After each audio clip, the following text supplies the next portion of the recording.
You're watching Man Coverage with Nate Schmidt and James Bonneville on National Streaming Sports.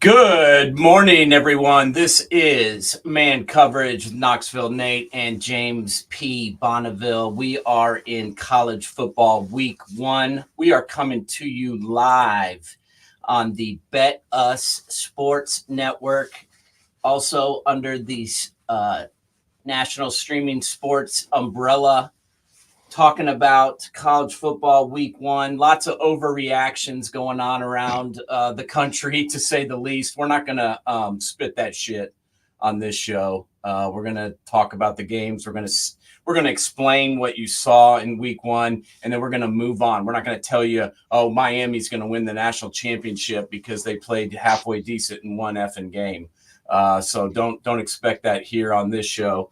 Also, forget the dude's name from ESPN, whose only explanation about the Buckeyes game yesterday was how much money they spent in the offseason.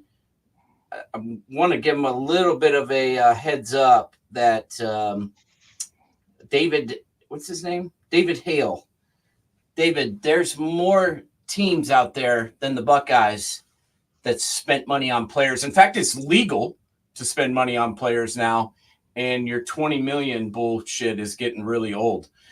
James, how are you doing today, bud? I'm tired. Man, I watched so many football games yesterday. It was crazy. But, yeah, you kind of had a feeling the overreaction, like you usually do in week 0 and week 1 and even week 2. Everybody has this massive overreaction based on what they see. And, I mean, we've seen this before. Sometimes teams lay out flat and turn around at the end of the year. I mean, 2014 Ohio State. I mean, played like crap against Navy, then lost to Virginia Tech at home, and then went on a run that got them a ring. So I think people got to settle the hell down a little bit before we get into it. But let's get rolling. Do the recap, baby.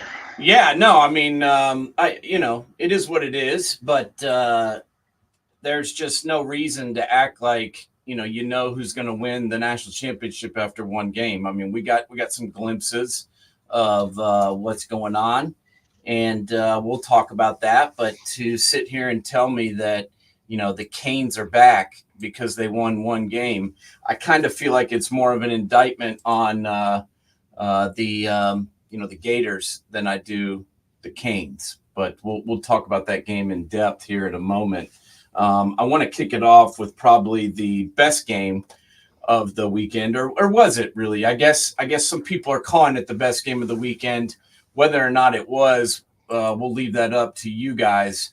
But it kind of felt like deja vu to me. We're watching a decent team come into Allen Field. There's 100,000 screaming weirdos in their what are they called? Milkman outfits or whatever the hell it is. And, the defense looks good. The offensive line looks pretty good. The skill players look good. And the quarterback is garbage.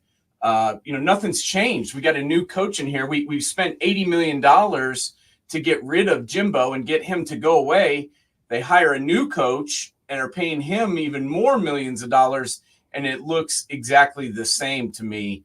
James, what did you think about the 23-13 Notre Dame victory on A&M? Now, this game was way closer than that score indicates. Yeah. As Notre Dame scored 10 points late to kind of pull ahead and win. And kudos to Marcus Freeman and the boys. They were a physical team all night long, and they deserved to win. But to me, it was more about the ineptitude of your boy Wigman there than it was anything else. Honestly, I think the biggest red flag for me there were red flags on both teams, to tell you the truth. Texas A&M lost a lot in the transfer portal on receiver, and it showed. I mean, it's not like Notre Dame's D-backs are experienced, but I wouldn't say they're fantastic by any stretch of the imagination. They made them look fantastic yesterday. I mean, there were so many times the corners were beating the receivers to the route. Like, it wasn't even funny. I mean, Wagman goes 12 for 30 with 2 interceptions for 100 yards. I mean, you got a QBR of 31.8. I mean, if it wasn't for Le'Veon Moss, I question if A&M or even their defense would have even put up a point. I really, really question A&M. I mean, I think this is going to be a rough year.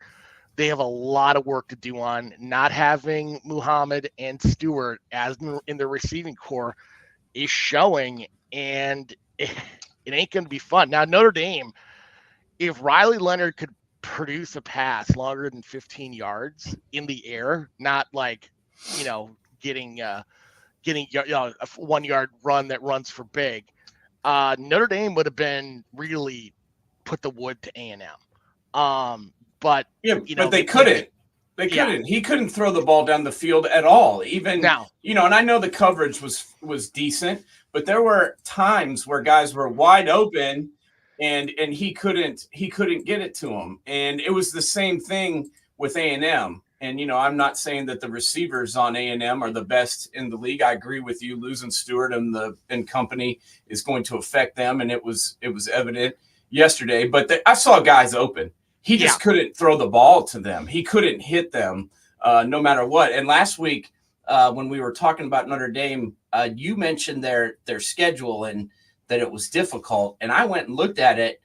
I don't think it really is. I think their schedule looks pretty easy. This was, in my opinion, the toughest game for the Irish all year long, based upon what we've seen from some of their teams. Now, things can obviously change, but I feel like Notre Dame's got a pretty clear path here after winning this one, and they're feeling pretty good about themselves after getting it done. What games on their remaining schedule scare you, James?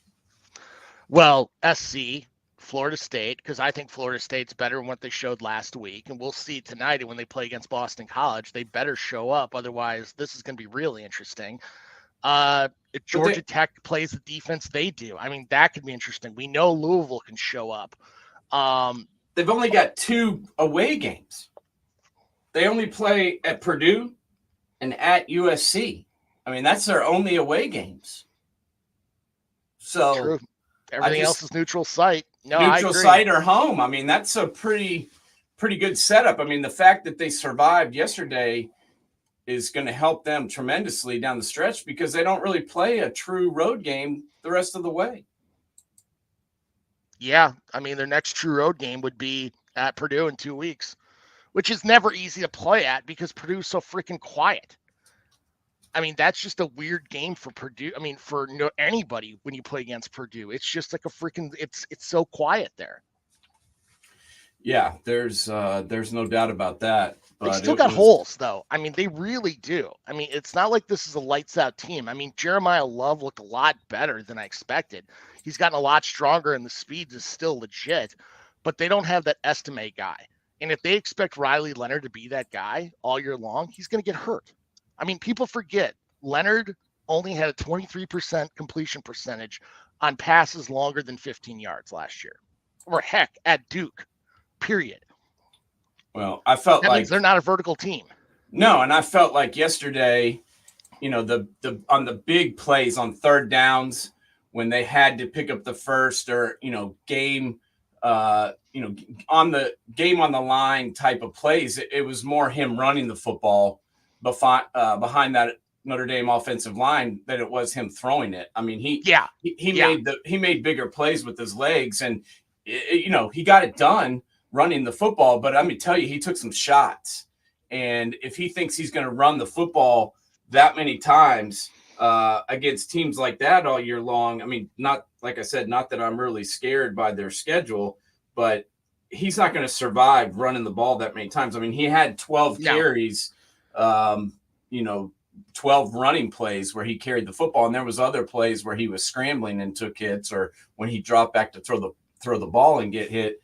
We don't really know what they have depth wise behind Riley Leonard, and I think using him as their number 2 or number 1B running back, I think could be problematic for them going forward. You agree with that? Oh yeah, I mean, especially in this day and age with the transfer portal, I mean, you're going to be lucky to get a good second stringer. If your starter gets hurt, you could be in a world of hurt right now. I mean, their backup right now is Steve Angeli, and then you've got Lloyd Carr's grandson at number 3, who's a true freshman. I mean, if you know who this kid is out of Bergen Catholic, I mean, he sounds familiar, but I don't know much about him. I do not. And that's my concern, is they're kind of putting all their eggs in Riley Leonard's basket. And I'm not really excited about him running the football that much. And he's going to have to be able to throw the ball if they're going to be able to win, win more games than one. That's for damn sure. So we'll see how that works going forward. But when I mentioned deja vu, it wasn't just because of the one Texas A&M game and the fact that they paid $77 million to get Jimbo out of there and bring Mike Elko in, and it didn't change a damn thing. But also, when I was watching the Georgia-Clemson game, I felt like I was watching the Georgia-Clemson game for like I think they played each other, the last 3 years to start the season? At least. And it looked exactly the same. I mean, it's like watching the same game over and over again, except for the fact that Clemson's defense, got tired and got banged up a little bit earlier yesterday. What did you think about this like 5th Clemson Georgia kickoff game that happened yesterday? Well, Clemson just doesn't have the depth they once did. I mean, plain and simple, especially along the defensive line, and the receiving core is not nearly as strong as it was what it once was. I mean, the first half they were able to contain the game, and you saw Georgia get a lot of chunk yards off of basically doing drags behind the line of scrimmage and coming out, and the linebackers not getting there quick enough. The second half, they opened it up a lot more, and Georgia's defense was Georgia's defense, and they really shut them down. I mean, if Maffa and Klubnik aren't running the ball, Clemson's in trouble, and that they really showed it yesterday. I mean, granted, you look at the ACC, I mean, it's still early, but honestly, I would still pick Clemson to win the ACC. Wouldn't you? I am not going to count the Clemson Tigers out yet, just because they lost to Georgia. Did it look like they still need to maybe start using the portal and go get a couple of linemen and get a couple of receivers? Yes, I do. I think that, but I'm not ready to count them out of the ACC title. I think they're just as good as Miami. I think they're just as good as Florida State. So I would agree with you on that statement. Until I see otherwise, I'm gonna hold judgment out on the deal here. But I got to be honest. I've been not a defender, but I've been one to say that Clemson's not going to get rid of Dabo Swinney. But I've got to tell you, if they have another 8-4 season, and it looks like it did yesterday, now that was Georgia, so it's very hard to say that they're going to look like that moving forward. I don't think they will. But if they do not, get in the playoff, I think there's going to be a lot of pressure on his ass. Don't you agree? I agree. I mean, honestly, you look back in their heyday, their receiving core, especially at the slot, and their defensive line were their bellwethers. They had incredible depth. And you look over, literally since Trevor Lawrence left, they haven't had the depth at those two position groups. I mean, who stuck out to you on their D-line yesterday? Oh, Peter Woods. I thought Peter Woods was really, really good. Like, he really, Like, he is by far and away their best defensive lineman, and really it reminds me a lot of Pharrell during their previous grouping. I mean, just I love how he's really good at containing the edge. He's very much a tactician at tackling too. How he attacks the hip, gets down, like he's very good. I really am impressed with him, but yeah, and he's there's a drop off after that. He's a D tackle by trade. Yeah. And he's the only one that was in the backfield all day. He had 1 sack. He had 2.5 tackles for loss. Do you know what the rest of the team had? Yeah. 0. Yeah. 0 sacks. He was the only one that had a sack, and I think there was 2 other tackles for loss, maybe 2.5 others besides him. Two others besides him. So he was really the only one in the backfield causing any pressure and disrupting anything that Georgia was trying to do. And you remember that, especially that team that went to the national championship game 2 or 3 times there, all 4 guys were drafted. 5, 6. I mean, they had all 4 starters. Yeah. Were drafted in the NFL, and I'm talking about Bryant and Fair and all, Dexter Lawrence and all those guys. I mean, the whole unit was badass, and their backups were all good. And I just don't see that same type of talent on the D line. I don't see the same talent at wide receiver. They kept talking about that kid Cole Turner being the fastest guy on their team. He had 1 catch for 1 yard. So please stop talking to me about him. And I don't see, I just don't see the T. Higgins. I don't see the Justin Ross. I don't see the Deion Kane. I don't see anybody close to that in their receiver group. And that is disheartening, because once again, they're going to put all the blame on this young quarterback who wasn't great, by the way. But, I'm not sure it's all him. They can't really run the ball. They had 16. Maffa had 16 carries for 59 yards. Yeah, and they were checking down to him on pass plays like left and right, and Georgia was reading it like a freaking book. Yeah. He had 2 receptions for -3 yards. I mean, honestly, you look at Georgia, the thing that impressed me the most was their defensive backs. I think KJ Bolden, the freshman, looked great. Malachi Starks really did a great job in coverage. Linebackers really moved sideline to sideline really well. I mean, for a team, they got speed there with Lovett and Smith, but there's nobody on that receiving core that just like stands out and blows you away. No, and Georgia's defense, it's all new guys really that we haven't really talked about before, because they reload every year. And, Jalen Walker had, a sack and a half and led the team with 6 tackles. I was pretty impressed with Jalen Walker. Dalen Everett had a pretty good game. I also liked Raylan Wilson. He looked pretty solid. Those were the 3 guys that I wrote down that were really, impressing me. But their secondary looked good as always. Yeah. They've got they've got cover guys. They've got speed guys. They have depth in the secondary like they always do. And to me, that's what I really was most impressed with was once again the Georgia defense. They held Clemson to 3 points. And Carson Beck was Carson Beck. You look at him.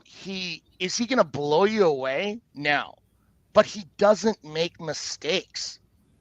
He's so precise in his game that he's going to do the smart play rather than the gamble. And he just keeps getting first downs and putting their offense in bad situations where they have to drive the field. And he's really good at that. No, I agree. I was interested to see what he looked like in year 2 as the starter, and I was impressed with him, man. He doesn't make mistakes. He doesn't take negative plays. He's perfect for this team, and he's a lot smarter and a lot more cerebral, I think, than people give him credit for. And I was pretty impressed with him. Let's talk about one more game here before we go to the commercial break here on Man Coverage. Once again, this is Nate Digital and James Bonneville coming to you live on week 1, National Streaming Sports Network here, brought to you by BetUs.com.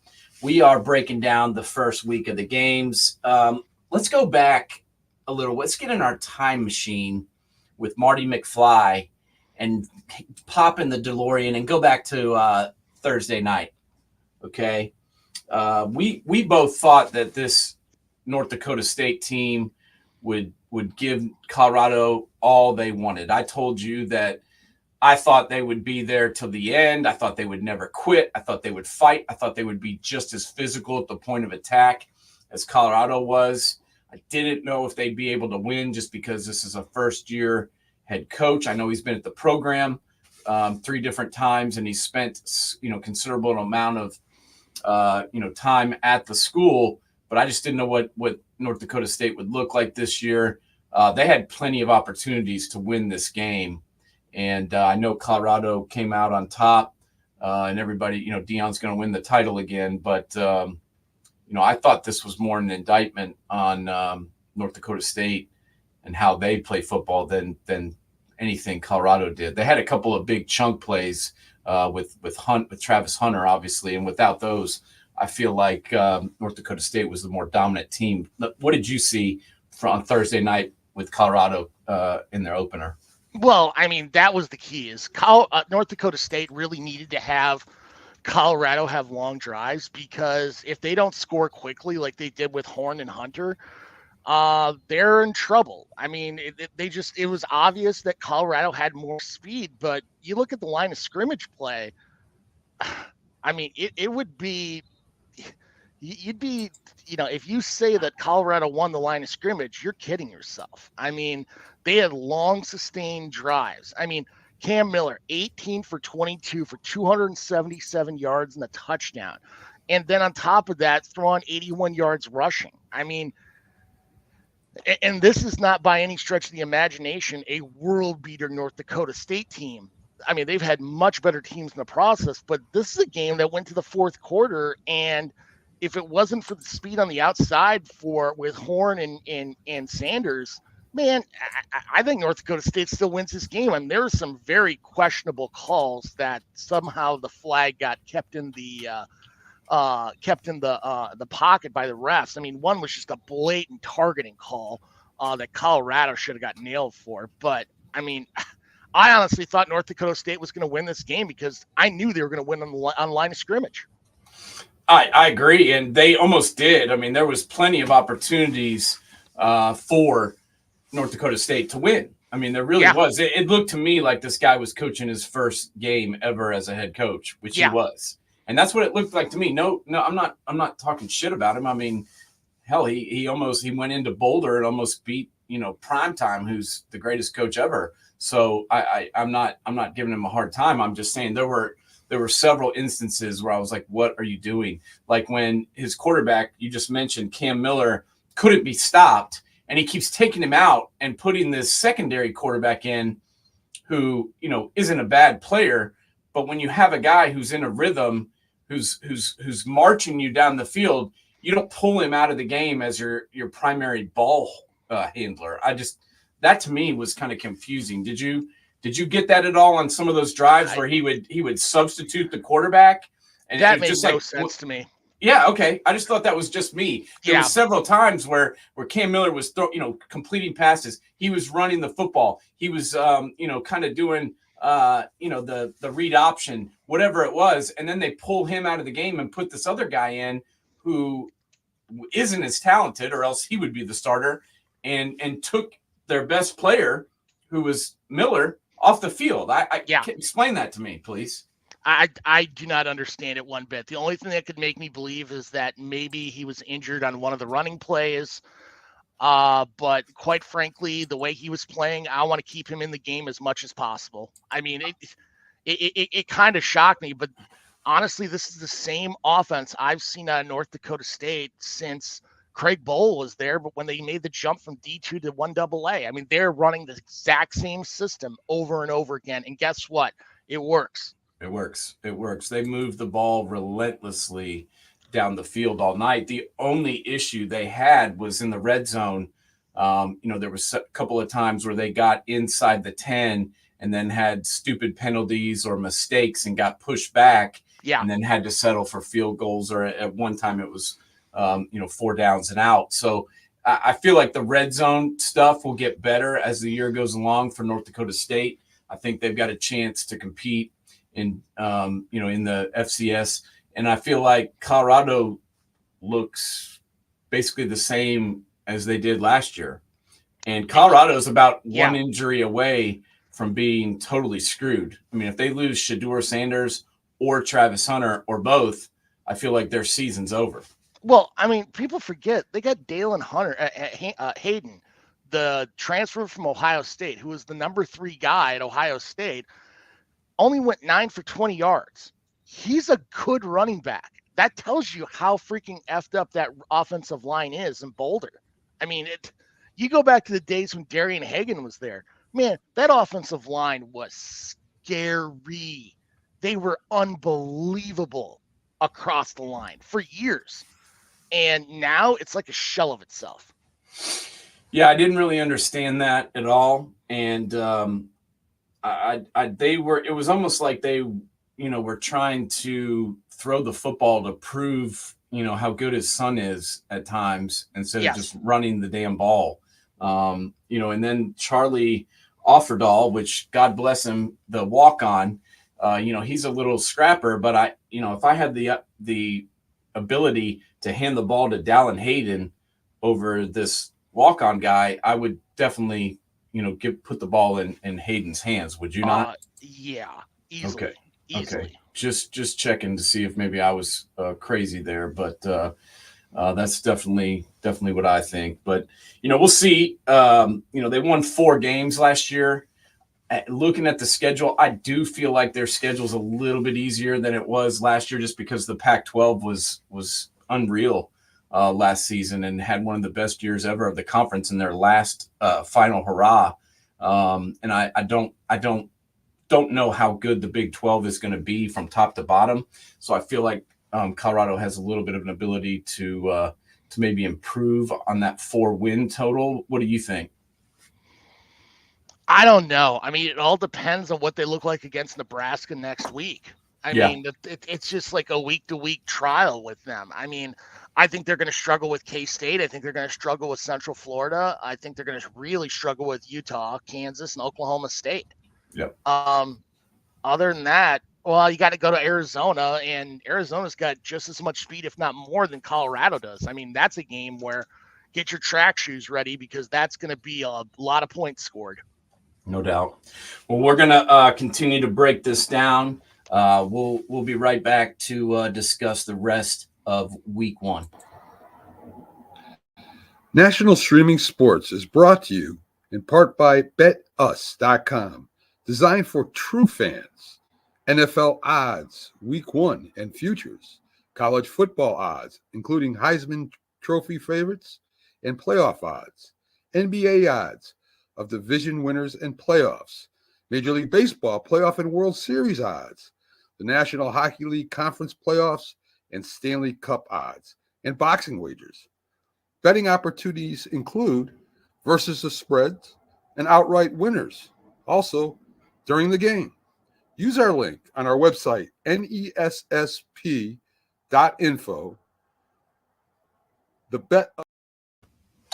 We are back. Man coverage, Knoxville Nate and James Bonneville on National Streaming Sports Network. We are here breaking down week 1 in college football. We already went through A&M, Notre Dame.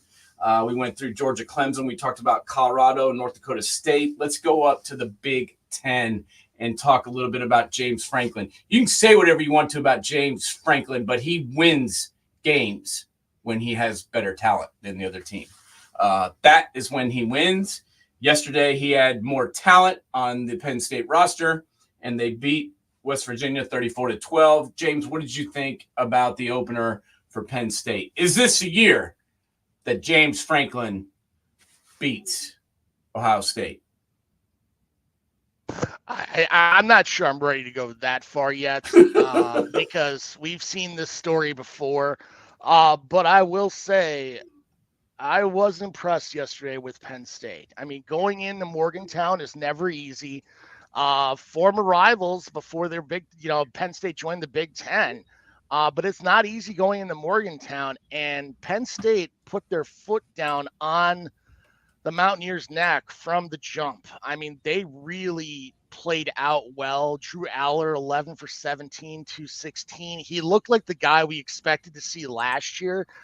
He looked like a pro quarterback, in all honesty. He's got that potential. The running game, you got Singleton and Allen. Allen didn't have as good as game, but Singleton really showed out. 13 for 114 and a touchdown, 8.8 yards per carry with a 40-yard long. I mean, just an outstanding game. Now, do they have that, Harrison Wallace III had 117 yards. But it just doesn't seem like they have that game breaker at receiver like they've had in the past with Hamlin and some of those other guys. I mean, that's the one downside, but they really showed out in a game where a lot of people were picking West Virginia to beat Penn State. Yeah, I mean, I didn't really buy into that. West Virginia to me has not been, a dominant team since Steve Slayton was there and Pat White, was running the option, with Tavon Austin and all those guys, Stedman Bailey. That team was stacked, and I haven't seen a West Virginia team that's really excited me since then, and I still really don't see it. So I'm not ready yet to give Penn State any huge credentials. As we mentioned at the beginning of the show, is week one. It is what it is. It's one game. They did well. They won. Bingo. They went in a hostile environment, got a W. I'll give them credit for that, but I'm not ready to sit them atop the Big Ten after one victory. You can't go that far that quick. I mean, but quite frankly, they really have a legitimate argument to be that number 3 team in the Big Ten, which a lot of people were picking them going in. I mean, there's a lot more games to be played, but they really showed a lot better today than I was expecting them to. Yeah, no, I mean, I thought that Drew Aller looked better than he has at times, so I will give him credit for that. I'm just still on the fence with the Penn State Nittany Lions. We'll see what they look like moving forward, but that was a pretty good win for them. 34-12 on the road. There you go. That's what it is. It is what it is. It is what it is. Another team that went on the road into what used to be a difficult place to play, and by that I mean the Swamp. Can we even call it the Swamp anymore? I mean, it didn't even look that hot. And Tim Tebow looked like he was about to barf the whole time. I mean, it's pretty sad when Timothy J. Tebow comes out of the locker room and can't even fire the fans up because they know they've got a, dead man walking coach and little, if anything, to excite anyone on this team. I mean, their best player last year was Etienne. He plays for Georgia now, and the rest of this Florida team is just kind of meh. Yesterday was bad, man. 41-17, Miami took it to them. Cam Ward looked good, but I think this is more an indictment on the Gators than I do the Canes. Yeah. What do you what do you think? Yeah. I mean, I think this is a team that I think Napier's lost the locker room. And it's not a matter of if, it's a matter of when Napier gets fired. I mean, he's right now, if they fired him today, they'd owe him $28 million. I mean, grant, it's a far cry from A&M still owing till what? Barron Trump becomes president, the amount of money they owe Jimbo. But this is bad. And you got to start looking at who the next head coach is going to be at Florida. And quite frankly, there are 2 names on my list who I would put right off the bat, and that would be Jamie Chadwell sitting up in Liberty or going to Oxford and looking at Lane Kiffin. I mean, I like both those names. Yeah. I mean, honestly, I don't see a guy like Lane Kiffin coming there. I mean, you look back, I think a lot of people over accentuate how good Florida has been over the past 50 years. I mean, outside of Spurrier and Urban Meyer, have they been truly dominant? Have they had good years? Yeah. Have they made multiple years where they went New Year's Six? Well, yeah. I mean, McIntyre did it. Mullen did it. But is that them, or is that just the talent pool they have in Florida? I think you bring a guy in like Jamie Chadwell. I think Chadwell could do amazing things. I really do. No, I agree with you. This is what I said to you the other day. I mean, you take away the Steve Spurrier era and the Urban Meyer era off of the Florida Gator resume, and what do you have really? I mean, you have teams that are, sometimes 10 game winners. The 1 year with Kyle Trask and Kyle Pitts, was a pretty solid offense, but they had issues defensively that year. Could put up points, but had issues stopping people. So my point is, the Gators need a big time, game changing type of coach to come in there if they're going to compete in the SEC. I have to agree with it. Everyone says they have the toughest schedule. When I look at it, I agree. I think the Gators have the toughest schedule of any team in the Power Four. Do you agree with that? Oh God, yeah, absolutely. But you look at this roster. I mean, you're not going to win with Graham Mertz. We've already seen the story before up in Wisconsin. Yeah, he's a 5-star quarterback. Yeah, he was an Elite 11 quarterback. How many Elite 11 and 5-star quarterbacks have we seen that have done jack shit in college? Yeah, he's not good. He is not good. And that's the other thing, is that the talent that they're bringing in, they had what's his name? Rashada. Yeah, Jaden Rashada. Yeah, all locked up, and then couldn't get him paid. And, I feel like that was a big time blunder, because they need a quarterback. They need a difference maker. When Florida has been, a team that has won national championships, it's because they had Timothy J. Tebow at quarterback. It's because they had Danny Werfel at quarterback, guys that could complete the pass and keep the ball moving and make plays when they needed to be made. That's just not who Graham Mertz is. I mean, Graham Mertz wasn't good at Wisconsin. He's not good at Florida. I don't understand why he's still the starter there, except for the fact that they don't have anyone else. Well, are you ready to go to DJ Langway? I mean, he was a very high-profile freshman, 5-star kid, number 1 out of Texas. I mean, I'd love to see him get more playing time, but if things go sideways, are you going to mess with the kid's headspace? Quite frankly, I may want to play him to keep him in Gainesville. But I don't know. That's a very, very good point that you bring up, because it's like, this is a very interesting situation, because what do? Do you leave him on the bench and piss him off and have him transfer out? Do you throw him on the field right away and kill his confidence because his team around him sucks? I don't know what you do there, but if you are a guy whose people are calling for his damn head right now in Billy Napier, don't you kind of have to play him? Yeah. That's how I look at it. I look at that. Yeah.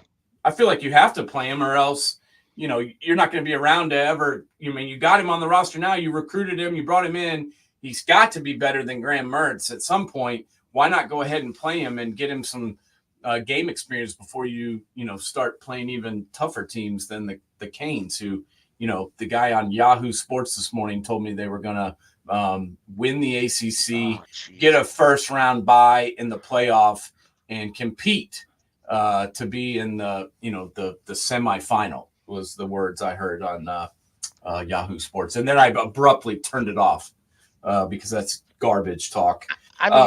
How many times are we going to see these blue bloods from the past? They so badly. How many times have we said Texas is back? Texas is back. And what do? They crap on themselves. Yes.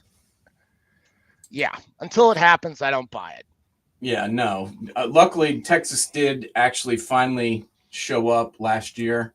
And, I think we can say they are, semi-back, because they do have a quarterback, and it looks like they found a coach that can at least figure out what the hell to do with the talent that he has.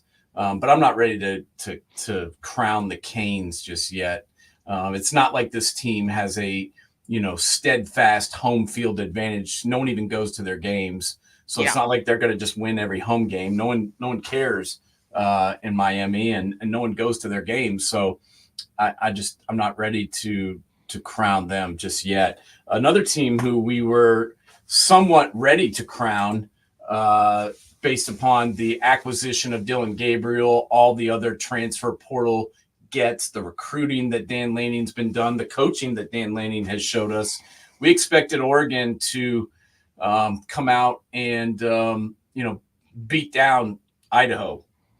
And I know the Vandals have shown flashes of being a competitive football program, but it's still Idaho. What happened yesterday? What do you think was the cause of Oregon struggling like they did? I mean, honestly, this is a game where if you look at the box score, like just look at the stats, you just swore Oregon should have put up 70 points. I mean, 31 first downs, almost 500 yards total offense. They couldn't put the ball in the end zone when they needed to. I mean, I think their biggest problem right now is the rushing attack. 37 carries, only 107 yards, 2.9 per carry plus eight penalties. I mean,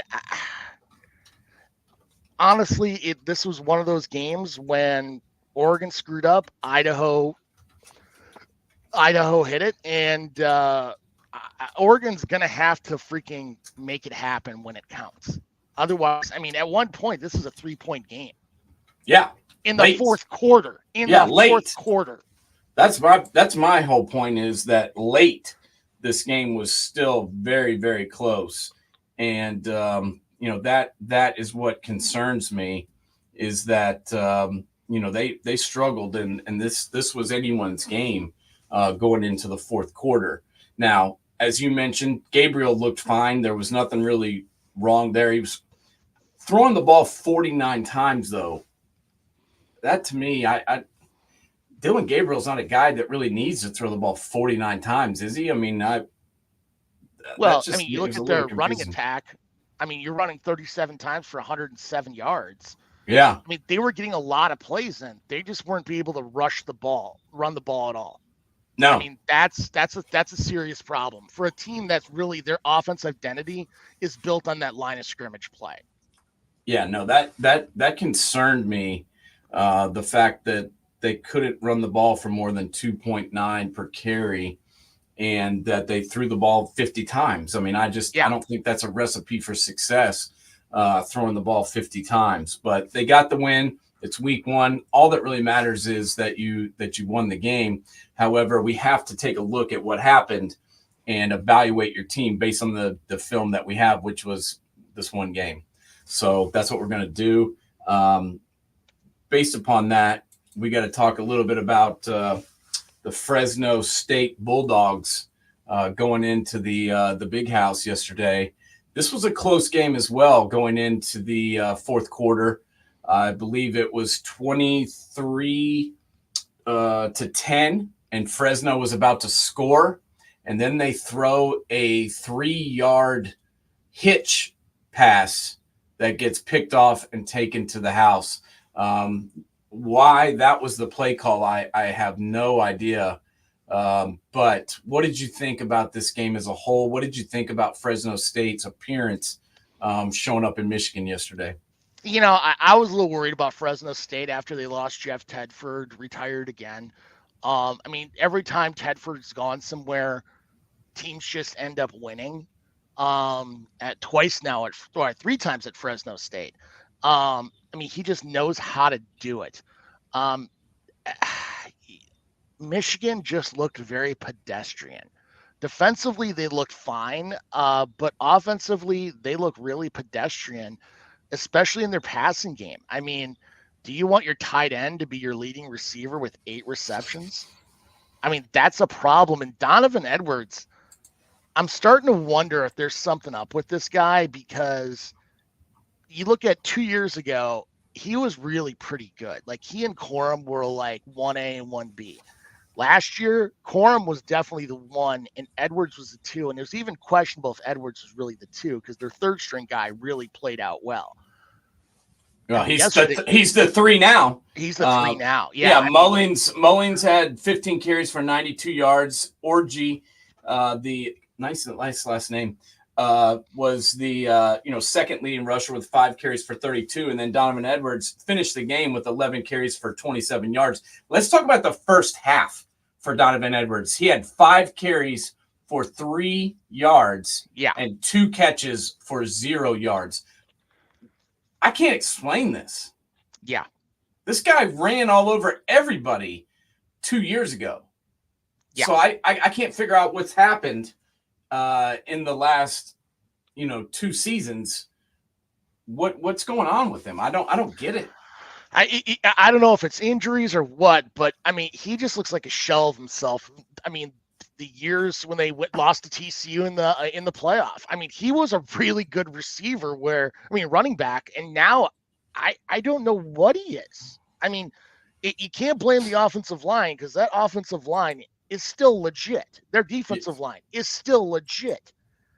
I don't know what to expect, and I think we'll realize really quick next week when Texas comes to town.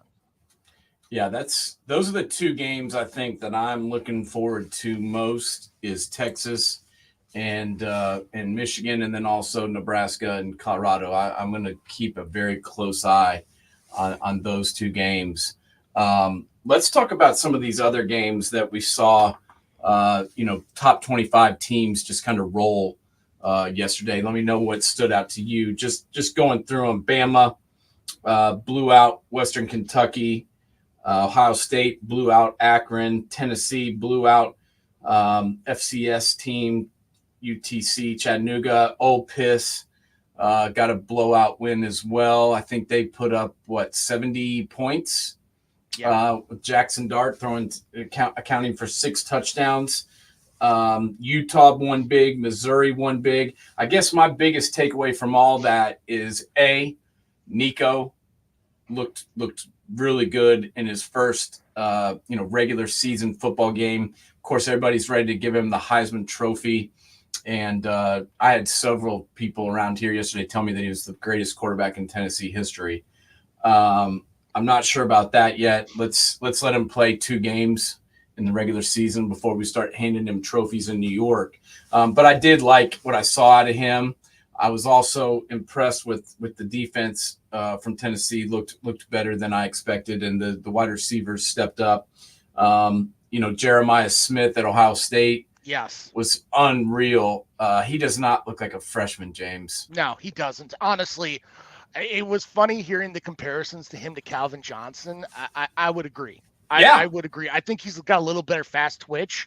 Yeah. I think Johnson's a little more physical in the air, but yeah, the comparisons are there. And another kid who I don't think people are talking about as much as Ryan Williams at Alabama. He reclassified for this year. He should be a senior. Man, that kid looks freaking scary. Like, this is the receiver that Nick Saban has wanted for the last couple of years, that Bryce Young is probably sitting there like, why the hell can I have a guy like this? I mean, this could change Alabama's trajectory significantly because that guy's a game breaker. Yeah, I like what I saw out of Jalen Milroe too. We talked about Dylan Gabriel throwing the ball 50 times. Jalen Milroe threw the ball 9 times. And he looked confident doing it. Like, yes. You could definitely see the Kalen DeBoer influence coming in on him.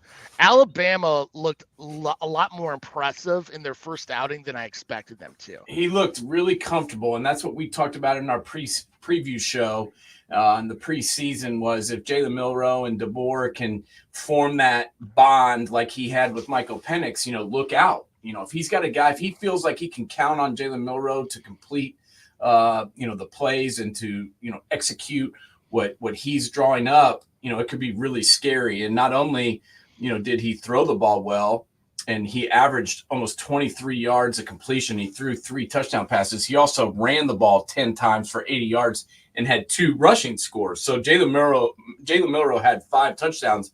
And I know Western Kentucky's not as good as they have been, but Western Kentucky's had some decent football teams. And, Yeah, and especially has had- offensively. Offensively, yeah. And to Yeah. hold them to 0 points after losing the greatest coach of all time, I think we need to give a little credit to the Crimson Tide there. What about NC State is the one team that I want to ask you about before we get out of here today. I got one after that, too, I want to talk about. So Okay, yeah, we got about 6 minutes, so we'll do this quick. NC State struggled bad yesterday with Western Carolina. Do you think it's just week one? They had a little trouble getting going in week one, or are you concerned about NC State? What do you make of this? I mean, you bring the quarterback. I think this is week one jitters. I mean, traditionally, you look at Dave Dorn's team, the line of scrimmage play has always been phenomenal. You're bringing in a whole new quarterback from Coastal Carolina. Honestly, I chalk it up to just first game jitters. Okay. The game, I got to say that nobody's really talking about, but should be, is Clark Lee and the Commodores knocking off Virginia Tech at home. Smart move by Clark Lee, scrapping that offense and bringing in over Jarrett Hill as his assistant head coach and implementing the offense they ran at New Mexico State, a program that never wins. And they win off the gates and knock off a Virginia Tech team that should do pretty well in the ACC. I mean, what are your thoughts? I think Danny Pavia is he once again played his game, and Vanderbilt's moving the ball on offense. It's impressive to watch. No, I do think I was very impressed with Vanderbilt. I was impressed with the way they ran the ball. And the main thing I was impressed with Vanderbilt overall was their physicality. They went toe-to-toe with the Hokies all day long at the line of scrimmage. They were able to run the football. They were able to, to throw the ball when they needed to. Their defense was able to get stops. It just didn't look like a Vanderbilt football team to me there, which is a good thing. I was very impressed with that. And I think we need to give Coach Lee a little bit of credit. We were talking about that he might be able to make some changes. We didn't think he was going to compete in the SEC or anything, but we thought he might be able to do some things that would improve the quality of play down in Nashville. And based on what I saw yesterday, I will give him credit in the fact that he did that. My biggest concern was not so much, what Vanderbilt did. My biggest concern is Virginia Tech. Are we ever going to see Virginia Tech back to where they once were? This was a team that used to compete for conference titles. They used to compete, in the top 25 every season under Frank Beamer. And since he's left, it just hasn't been there. It just has not been there. And, I think yesterday was more of a testament to that I don't know if we're going to see, Virginia Tech ever get back to where they once were. I mean, it's the consistency aspect that was so impressive with Beamer. I mean, year to year, quarterback was a little different because you've had some traditional drop back quarterbacks with the Drunken Millers, and then you've had some basically scat quarterbacks like Michael Vick, both first round draft choices. But special teams, they were always outstanding. They always were good off the edge, great defensively. And the running game, the running backs were always hard hitting. They always had that good line of scrimmage play. And right now, you just don't see it. They just don't have that same identity since Frank Beamer's left that program. Yeah, I mean, Frank Beamer was there for 29 years. Yeah. And he took the program to 23 consecutive bowl games from 1993 to 2015 before retiring. And since then, it's just been dog crap. Pretty much there at Virginia Tech. I mean, they never got the best recruits, James. It wasn't like Virginia Tech was pulling in 5 stars when Frank Beamer was there. I mean, they got Michael Vick.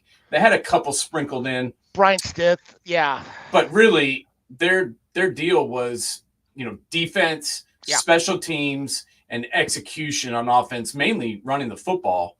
And that just, we haven't seen that since. No, not at all. 280, 143, and 4 in 35 years, including 238, 121, and 2 at Virginia Tech. And when he retired, Frank Beamer was the winningest active coach in college football. And it's hard to replace a legend. It's even harder to replace someone who's done that at a school that's not necessarily a blue blood power. And it's like they've gone back to where they were before Frank Beamer, in my estimation. I don't see him getting out. I know people are probably questioning why we're bringing up Vandy, but let's be honest. Vandy doesn't have the staple that other SEC teams do. I mean, hell, them making a bowl game is like them winning the SEC. It's that hard for them. They are at such a disadvantage. I mean, if they had the recruiting background that Florida does right now, yeah, that they could win 8, 9, 10 games every year. But they can't get those kind of kids to freaking Nashville. No. And their commitment to the run yesterday, even when their lead evaporated and all of a sudden they were losing, they still continued to run the football. They ran the football 48 times yesterday, for 181 yards. And that was including, a negative 6 play. So I really give Coach Lee credit for his vision, his game plan, and his commitment to run the football and being physical at a school that is not known for their physicality, James. I honestly, if they can win their non-conference games, they're going to go to a bowl game. I concur. Speaking of which, looking forward next week, I said Nebraska, Colorado was a game that I was looking forward to. What other games are you looking at? Obviously, we said Michigan, Texas. Anything else that I'm missing for next week? Oh, God, that Michigan-Texas game is just going to be so big. I mean, it's just going to be identity of who is which team, which is weird. We're having this conversation now, the second week in the season. But, I mean, how many times have we been burned by Texas? And I look at that one. That one really just hits home pretty hard for me. What about you? Yeah, that's the biggest game, I think, and I just want to see Nebraska versus Colorado, because I want to see what Raiola looks like, against another team that can put points up.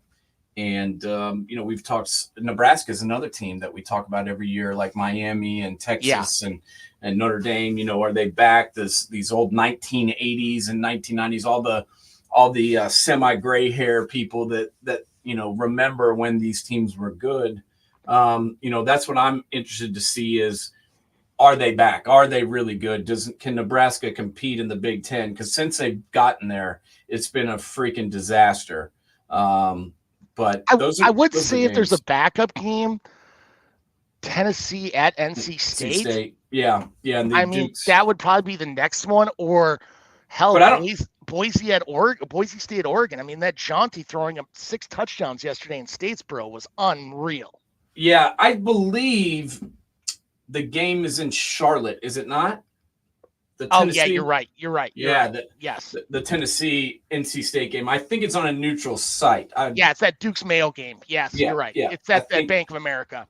Okay, that's what I thought. So, but still, I agree with you. I think that is a game to watch. I think that is that'll give us a real test as to what Nico looks like. In a true. I mean, Iowa didn't look good in that bowl game to me. Well, they had so many guys out. They had so many guys missing.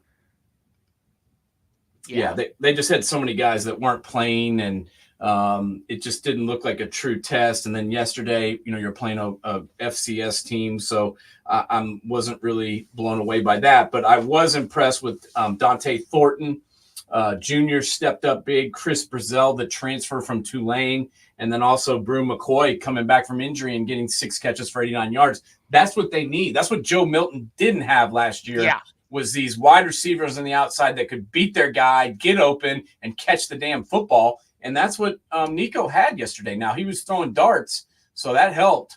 But having guys that can get open and catch the ball is very important. I mean, outside of Squirrel White last year, really, what did they have at receiver? Not much, and he wasn't that great. And he wasn't that great. Yeah. At times. And yesterday, he only had 2 catches for 22 yards. So they needed these transfers. Thornton, the transfer. I believe he was from Oregon. They needed Yep. him to step up. He did. That was huge. And, Brew McCoy was playing really well last year until he got injured. So I give a lot of credit to Brew. Johnny likes Brew, I think.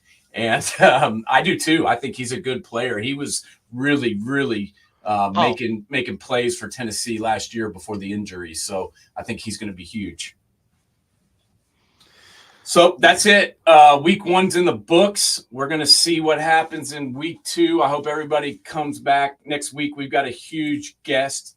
We've got Maurice Hall, the former running back for Ohio State, is going to join us and help break down some of these Big Ten games and some of these Big Ten teams. And then we're also obviously going to go hard on the Michigan and Texas game, and then also Nebraska versus Colorado. So everybody tune back in and check us out next week, same time, same bat channel. Want to thank National Streaming Sports Network, our umbrella streaming network that gives us what we need to get our program out there, and then also BetUs.com, the trusted name in sports betting.